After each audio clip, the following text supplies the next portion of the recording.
তো হেল্ল' ৰাইজ, ৰাতিপুৱা শুই উঠি জাষ্ট ইউটিউবটো এনেই স্ক্ৰল কৰিছিলোৱে আৰু লগতে নেটফ্লিক্সে এটা বেংগাৰ ৱেব ছিৰিজৰ আপডেট দি দিলে।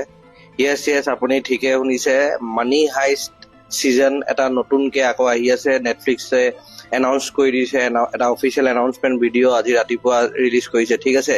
আৰু এবাৰ মানে এইটো দেখাইছে যে আগৰ ছিজন কেইটাত যদি পইচা বেংকত কাৰণে লাগিছিলে তো এতিয়া এইটো ছিজনত হ'ব গ'ল্ডৰ কাৰণে, ঠিক আছে।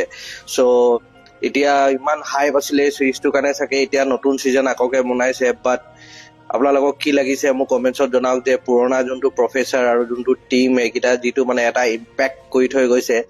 চ' এতিয়া এই নতুন ছিজনটো যিটো মানে জাষ্ট এইটো ক'ব গ'লে এটা মানি মেকিং বিজনেছ টাইপে বনাইছে, সেই মানে হাইপটো মানে থ'ব পাৰিবনে? আপোনালোকক কি লাগিছে মোক কমেণ্টছত জনাওক, ঠিক আছে। আৰু এনাউন্সমেণ্টটো এবাৰ চাই লওক, ঠিক আছে। নেক্সট ভিডিঅ'লৈকে ৰৈ থাকোঁ, তেতিয়ালৈকে bye, love you, take care, জয় অসম।